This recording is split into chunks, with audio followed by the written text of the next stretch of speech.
sabbat, c'était toujours le même scénario, c'était toujours les mêmes choses qu'on lisait, mais il n'y avait pas de vie dans cette loi. Mais lorsque Jésus est venu, la parole de Dieu nous déclare que Jésus est rentré dans le temple. Il a ouvert le rouleau du livre et il a commencé à lire et il a dit: l'Esprit du Seigneur l'Éternel est sur moi parce qu'il m'a envoyé pour porter de bonnes nouvelles aux pauvres. Il m'a envoyé pour guérir ceux qui ont le cœur brisé, pour proclamer aux captifs la liberté et aux prisonniers la délivrance, pour publier une année de grâce, un jour de vengeance de notre Dieu, pour consoler tous les affligés, pour accorder aux affligés le sillon, pour leur donner un diadème au lieu de la cendre, une huile de joie au lieu du deuil, un vêtement de louange au lieu de l'esprit abattu. Bien-aimé, Jésus n'avait pas encore commencé à expliquer tout cela. Mais la parole de Dieu nous déclare qu'il y avait une telle force, une telle autorité dans sa voix, une telle puissance de conviction qu'il y eut un silence de mort dans le temple et tous les regards étaient braqués sur lui. Et Jésus a commencé à expliquer les Écritures et il a dit: cette parole que vous avez entendue, elle s'est accomplie aujourd'hui. Et il a commencé à expliquer les Écritures en commençant par la loi de Moïse. Il a commencé à leur expliquer ce que Dieu a promis, c'est accompli. Et je suis l'accomplissement de la prophétie. Bien-aimé, tous les regards ont été braqués sur Jésus.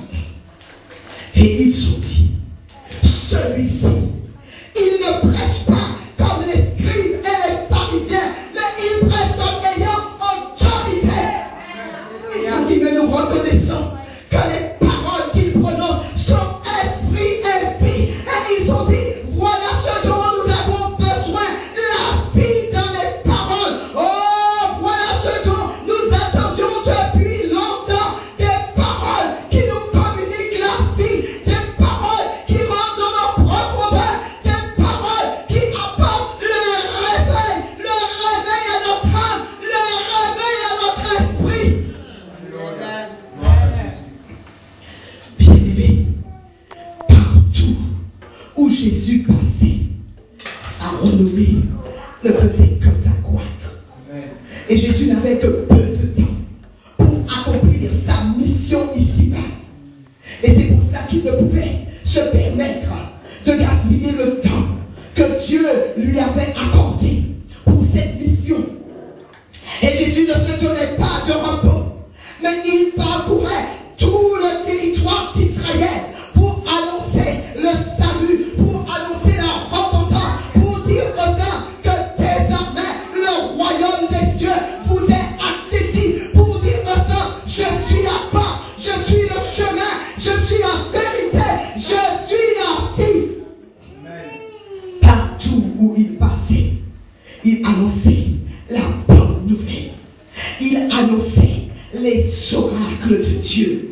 Et la parole de Dieu nous déclare que les gens se déplaçaient de toutes les contrées d'Israël pour entendre la parole de Dieu et être guéris de leur maladie. Oh, la parole qu'ils entendaient apportait la révolution dans leur vie, apportait un réveil dans leur vie. Jésus parcourait tout le territoire d'Israël. Et lorsque souvent Jésus arrivait dans certains territoires, les gens étaient tellement émerveillés par ce qu'ils entendaient, ils voulaient retenir Jésus. Mais Jésus leur disait: non, il faut que j'aille annoncer la parole aux autres bouquins. Il faut que j'aille ailleurs. Je ne peux pas rester dans un territoire. J'ai une mission bien déterminée. Il faut que tous entendent la parole. Et c'est ainsi que Jésus se déplaçait de territoire en territoire. Et lorsque Jésus est arrivé sur un certain territoire, il a prêché la parole. Mais il avait reçu instruction de son Père de se rendre sur un autre territoire.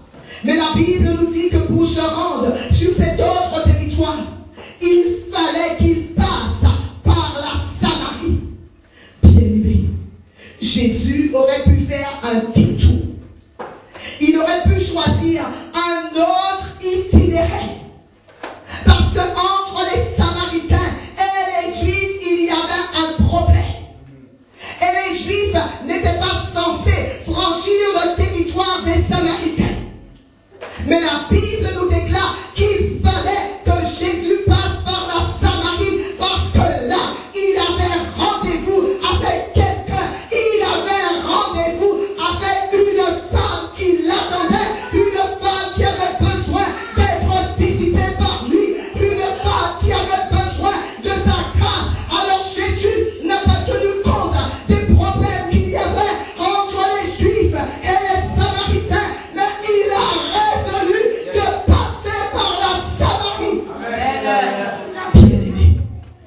Jésus est venu pour faire tomber les barrières raciales.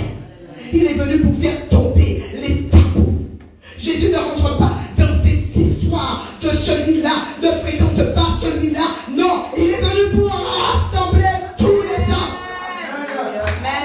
Les histoires qu'il y avait entre les Juifs et les Samaritains, ce n'était vraiment pas le souci de Jésus. Il n'avait rien à faire avec tout ça. Tout ce qui l'intéressait, c'était cette femme qui était là, qui serait venue puiser de l'eau, qui avait besoin de la grâce de Dieu. Jésus ne se laisse pas arrêter par les barrières raciales, par les désaccords des hommes, mais ce qu'il a à faire, il le fait. Jésus n'est pas influencé par le désaccord. Bien-aimé, quel drame aujourd'hui dans l'église du 21e siècle. Cette église-là ne veut pas fréquenter celle-là. Et puis l'autre église ne veut pas fréquenter celle-là. Moi, quand je suis venu au Seigneur, je ne connaissais rien de l'église, rien de la Bible. Je ne connaissais rien. Je ne savais pas qu'il y avait des baptistes, des pentecôtistes. Je ne connaissais rien à tout ça. Je venais juste d'accepter Jésus sans même trop comprendre ce que j'avais fait. Et je rencontre une soeur qui est scellée pour le Seigneur. Et elle me dit, mais je t'invite, un jour viens nous visiter, viens à notre église. Alors moi j'ai vu que ma soeur avait tellement de zèle, elle était tellement remplie de joie. Alors je lui ai dit, il n'y a pas de problème, je vais venir te visiter. Mais comme j'étais avec deux sœurs dans la voiture, et ces deux sœurs connaissaient déjà le Seigneur depuis longtemps, moi je ne connaissais pas les histoires qu'il y avait dans l'église. Moi je ne connaissais pas ces histoires d'église. J'étais toute contente de venir au Seigneur, d'avoir accepté le Seigneur.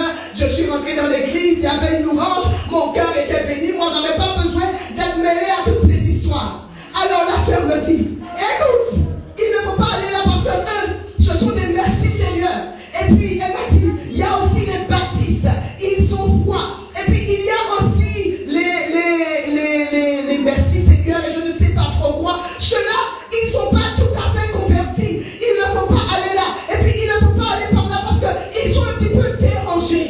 Alors je dis, mais Seigneur, mais où est-ce que je suis tombée? Mais c'est quoi encore ce truc-là?